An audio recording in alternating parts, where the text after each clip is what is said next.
Assalamualaikum warahmatullahi wabarakatuh.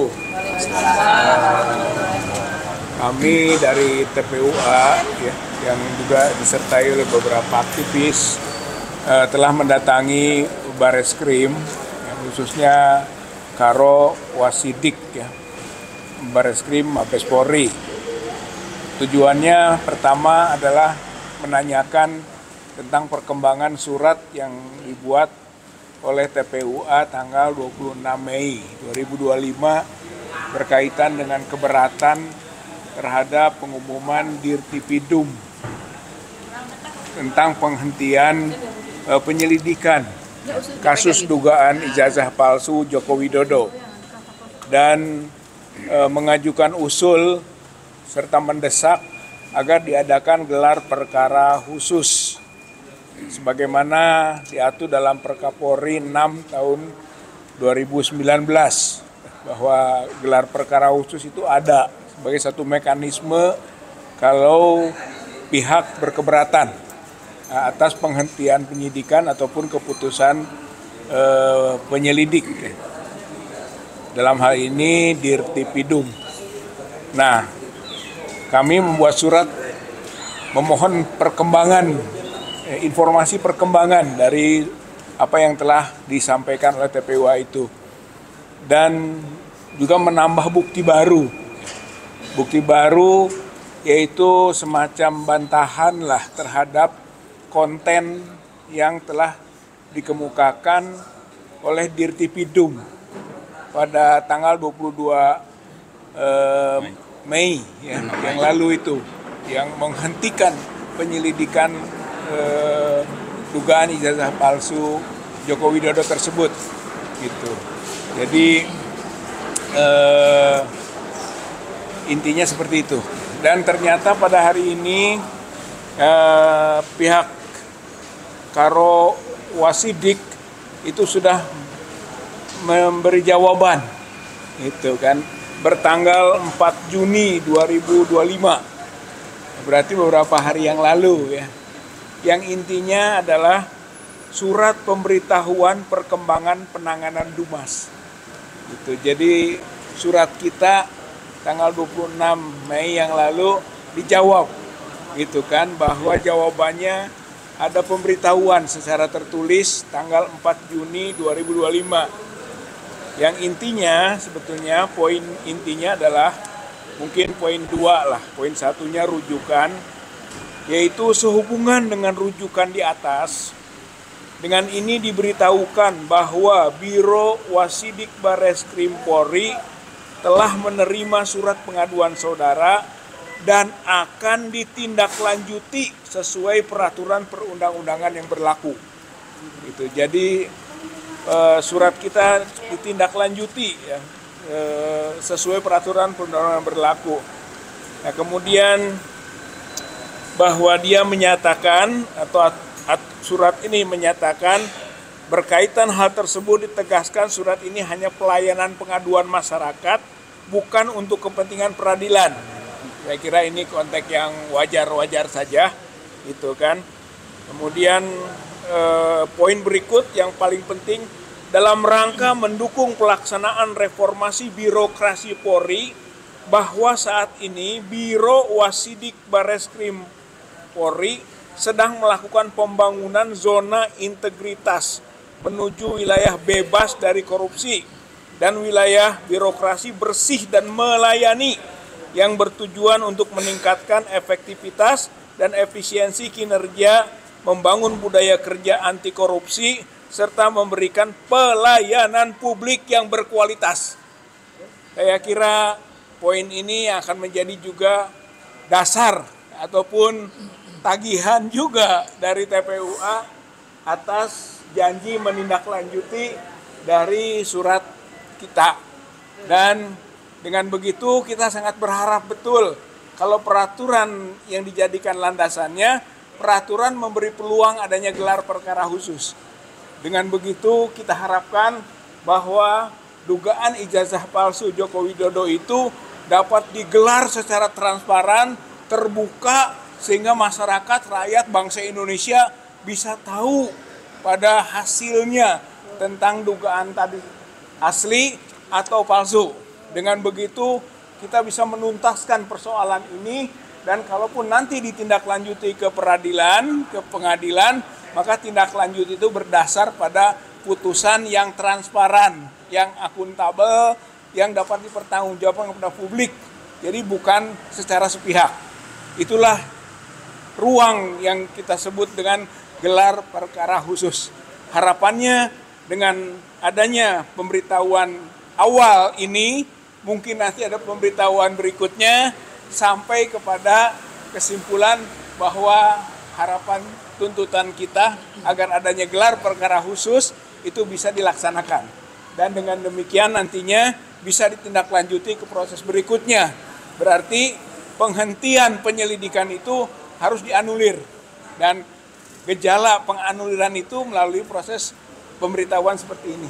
Mudah-mudahan sesuai dengan komitmennya, yaitu wilayah bebas dari korupsi dan adanya keinginan membangun budaya kinerja anti korupsi serta memberikan pelayanan publik yang berkualitas, itu bisa terrealisasi dengan langkah-langkah transparan tadi dan berujung kepada apa yang menjadi pengaduan dari TPUA, pasal 263, pasal 264, pasal 266 KUHP, pasal 68, pasal 69 dari Undang-Undang Sisdiknas, bahwa dugaan ijazah palsu Jokowi yang juga dugaan sekaligus dalamnya skripsi palsu Jokowi itu bisa terbukti dan dapat ditindaklanjuti sampai ke proses peradilan nanti.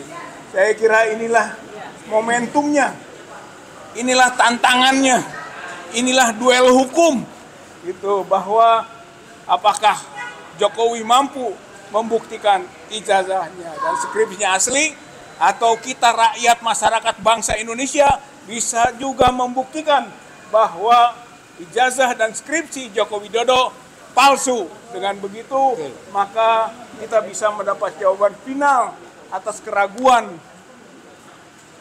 dokumen atau sertifikat mantan Presiden Republik Indonesia yang berkuasa 10 tahun, yang tentu saja juga kita mampu menilainya bahwa banyak kasus-kasus yang ada di dalamnya, dan ijazah yang diduga palsu ini salah satu daripada permasalahan itu. Saya kira poin utamanya demikian.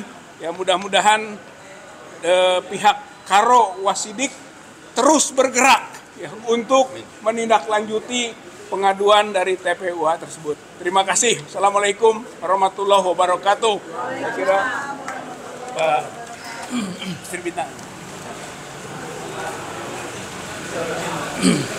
Bismillahirrahmanirrahim. Assalamualaikum warahmatullahi wabarakatuh. Waalaikumsalam. Saya baik secara pribadi ataupun kelompok aktivis penegak keadilan dan kebenaran sejak zaman Bahala, saya ikut mendukung apa yang disampaikan oleh TPUA. Demikian juga saya mendukung perjuangan para teman kita, baik Roy Suryo, Bung Sianipar, Dr. Tifa, dan lain-lain, termasuk Bang Rizal Fadilah, serta Saudara Kirana, ya, Saudari Kirana. Kurnia. Mohon maaf. Ya, itu mudah-mudahan upaya mereka dalam memperjuangkan keadilan dan kebenaran itu terwujud dan berhasil, sukses. Nah, masalah ijazah palsu ini, saya pikir masalah yang mendunia. Karena satu-satunya presiden yang dipersoalkan ijazahnya ya Jokowi. Ya, jadi ini masalah nasional maupun internasional. Dan itu hanya merupakan satu bagian saja, bagian kecil tadi disebutkan, pintu masuk untuk membuka siapa sebetulnya Jokowi itu. Ya. Dan apa yang disampaikan oleh Bareskrim dari suratnya tadi menunjukkan bahwa memang ini belum final, ini masih berproses, ya. Jadi kita menunggu selanjutnya bagaimana masalah gugatan terhadap ijazah palsu ini itu akan bisa selesai sesuai dengan harapan daripada seluruh rakyat Indonesia. Demikian juga mengenai soal tadi bahwa Bareskrim ternyata juga lagi sibuk dengan masalah korupsi. Nah, kita acungi jempol ya, karena kemudian terbuka ya bahwa masalah Jokowi itu tidak hanya soal ijazah palsu saja, ya, tapi masalah korupsi juga, dari soal reklamasi Pantai Utara Jakarta, reklamasi Banten, PIK 1, PIK 2, demikian juga Rempang, lalu terakhir Raja Ampat. Ini harus dibongkar semua, ya. Dan oleh karena itu mohon teman-teman para aktivis juga kemudian mari bergerak bersama, mari berjuang bersama untuk demi kejayaan daripada rakyat, bangsa dan negara. Insyaallah. Terima kasih. Assalamualaikum warahmatullahi wabarakatuh. Waalaikumsalam warahmatullahi wabarakatuh. Ntar dulu. Ntar dulu. Oh ini bang. Ini bang.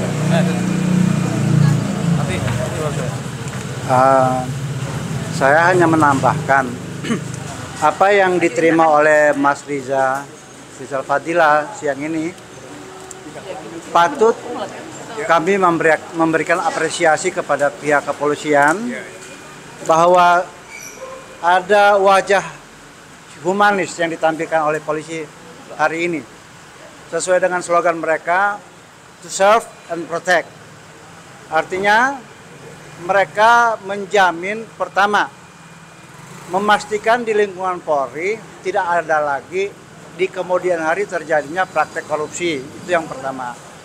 Itu patut kita apresiasi.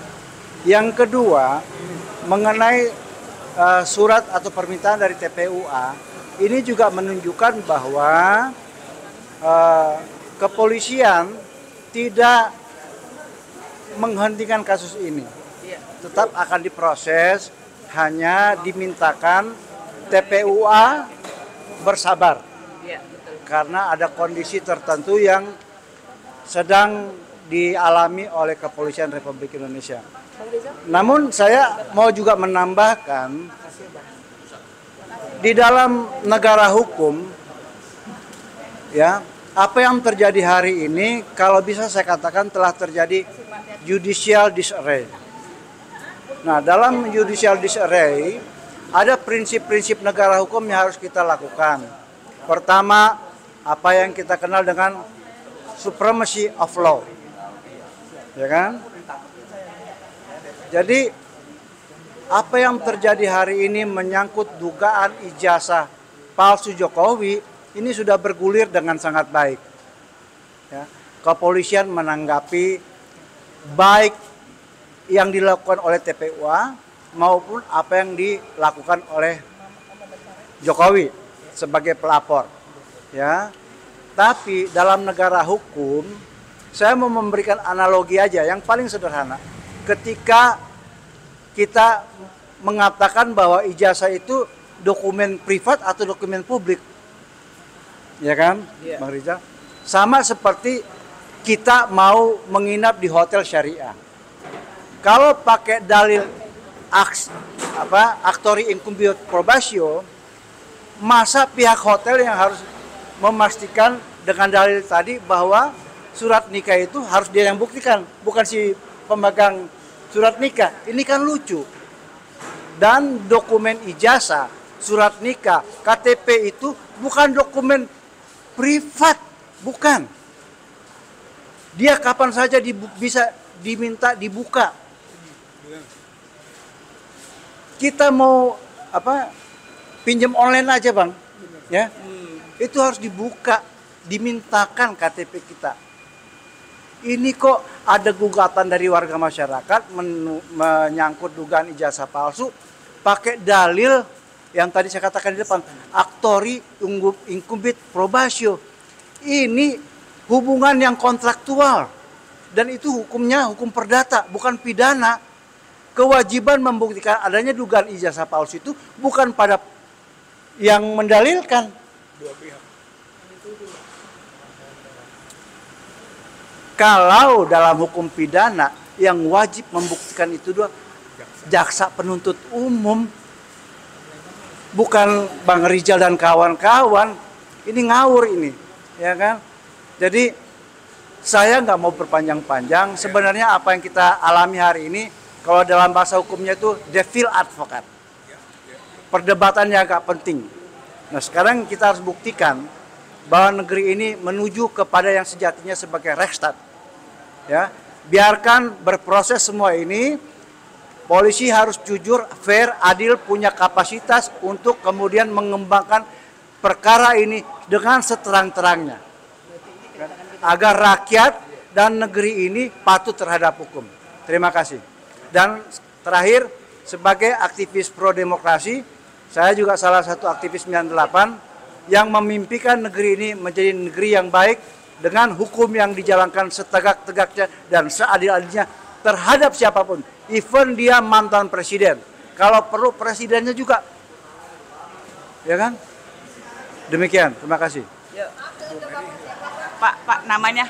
Saya Firman Tenri, advokat, aktivis 98. Apalagi? Cukup. Baik. Yuk, emak-emak kumpul kita yuk. Wah ini. Mama, ayo mama. Mama, ayo mama. Mama Ayo sebelah sini, sebelah sini. Mama, Yuk. mama. Dikawal Titip sama itu. apa? Titip. Titip. Itu aja titip. Bapak. Assalamualaikum warahmatullahi wabarakatuh. Waalaikumsalam warahmatullahi wabarakatuh. Hari ini kami cukup berbahagia bahwa surat yang sudah dilayangkan oleh TPUA tanggal berapa ya? Sekitar seminggu lalu. Tanggal 4 ya. Berarti suratnya sebelum tanggal 4 ya. Itu sudah mendapat jawaban yaitu tanggal 4. Dan kita baru terima hari ini. Artinya bahwa Bareskrim sudah merespon ya surat dari TPUA untuk melakukan gelar perkara. Betul ya? Nah, terima kasih kepada pihak polisi, kepada Bapak Kapolri, Bapak Listio Sigit Prabowo ya, bahwa permasalahan ini bukan permasalahan ecek-ecek, bukan permasalahan remeh-temeh. Kenapa? Karena ini adalah pembuktian kesahihan ijazah dari mantan presiden kita yang ke-7, betul ya? Betul. Kami tidak berpanjang lebar, kami emak-emak selalu berharap karena kami selalu membersamai. Artinya apa? Kami pengen ini berjalan dengan baik. Tidak ada ribut di sana sini. Tuh, pasukan kita datang terus ya. Jadi jangan dianggap ini permasalahan yang ecek-ecek loh. Selalu pada ngomong apa? Kan sudah nggak jadi presiden, ngapain sih diurusin ijazahnya? Nggak begitu. Ini adalah komitmen kita. Bagaimana kita melaksanakan undang-undang ya, baik undang-undang pemilihan presiden, itu yang paling penting sekali. Itulah kenapa kita tidak ada komitmen sehingga MK-nya bisa diobok-obok kemarin di Pilpres 2024, betul ya? Makanya jangan sampai kejadian lagi, kita tetap kawal ya, walaupun kami emak-emak, tapi alhamdulillah kami memiliki pemikiran atau akal yang waras. Betul Ibu? Betul. Terima kasih, semoga Bapak Kapolri dan Bapak Presiden Prabowo Subianto segera menyelesaikan ini. Karena kami lihat bahwa Pak Jokowi kan lagi sakit tuh. Kami pengen ini cepat selesai, jangan sampai terjadi kenapa-napa dengan beliau. Kita doain cepat sembuh ya. Baik, wassalamualaikum warahmatullahi wabarakatuh. KNPRI selalu bersuara di setiap ketidakadilan. Allahu Akbar.